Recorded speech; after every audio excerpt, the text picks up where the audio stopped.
নারী জনম পেয়েছি, বিবাহ হবে, বিবাহের পর আমি হয়তো দু একটা সন্তান জন্ম দেব, আবার সবার মতো বৃদ্ধ হব, একদিন ছটপট করে মরে যাব, মরতেই হবে। কিন্তু পিতা, আমি আমার এই দেহ, এই মাংস, রক্ত মাংসের দেহ, এই দেহটাকে আমি বৃথায় যেতে দেব না।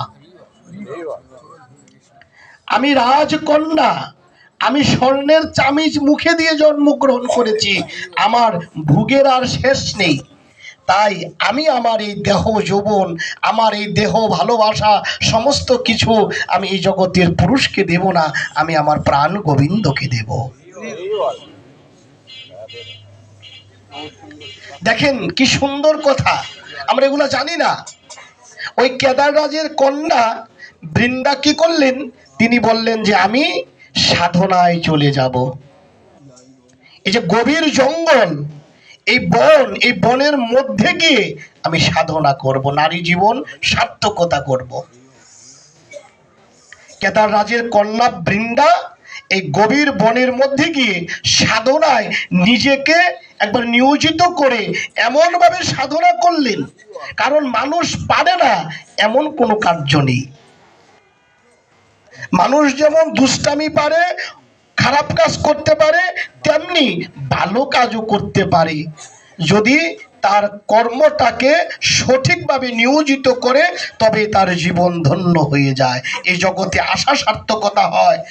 আর যারা এই জগতে এসে শুধু নিজের ভোগ বিলাসের জন্য, আত্মসুখের জন্য সেই বিষয় বাসনায় ডুবে থাকে, তাদেরই এই জগতে আসা যাওয়া মাত্র সার হয়, আর কিছু পায় না। আজ রাজার কন্যা বৃন্দা, কেদার রাজের কন্যা বৃন্দা, তিনি কি করলেন, তিনি সাধনায় নিমজ্জিত হলেন। এমন সাধনা করলেন, একাধারে 12 বছর সাধনা করার পর স্বয়ং ভগবান শ্রীকৃষ্ণ এসে তাকে দর্শন দিল। বলো বৃন্দা, তুমি কি চাও?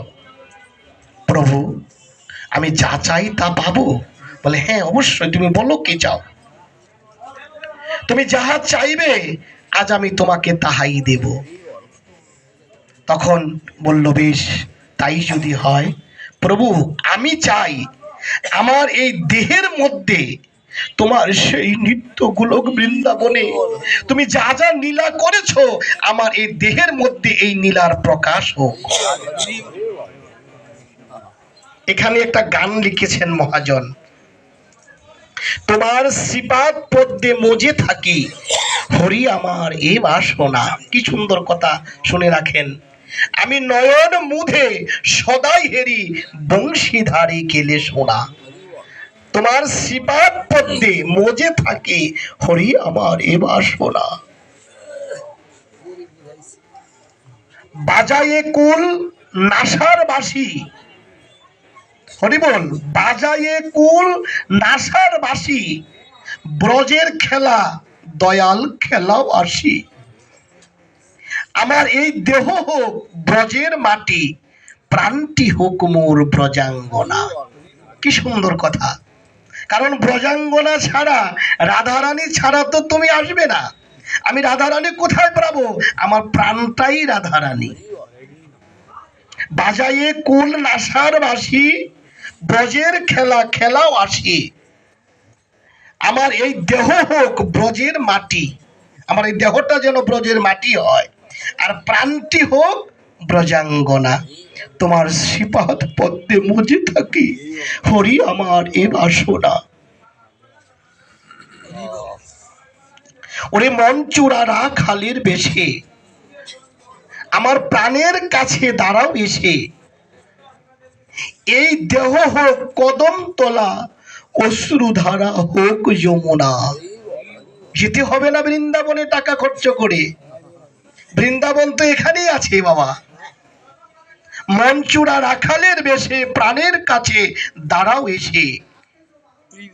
আমার এই দেহটা হোক কদম তলা, অশ্রুধারা হোক যমুনা। তোমার শ্রীপাদ পদ্মে মজে থাকি, হরি আমার এ বাসনা। আমি শ্যাম কলঙ্কের অলঙ্কারে দয়াল চাই যে আমি সাজিবারে। আমি ধর্ম কর্ম সব ছেড়ে দিয়ে করব তোমার প্রেম সাধনা। আমি তোমার প্রেম সাধনা করব।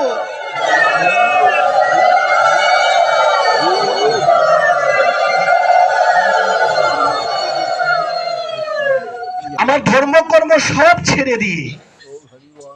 তখন ভগবান বলল, বেশ, আমি তোমাকে কথা দিলাম, তোমার এই দেহের মধ্যেই আমি আমার নিত্য গোলক বৃন্দাবনে যত নীলা আছে সমস্ত নীলা আমি তোমার এই দেহের মধ্যেই খেলা করে জগৎকে শিক্ষা দেব।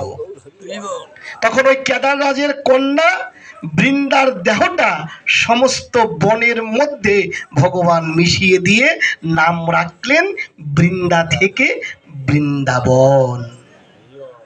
এর থেকে ওই জায়গাটার নাম হয়েছে বৃন্দাবন।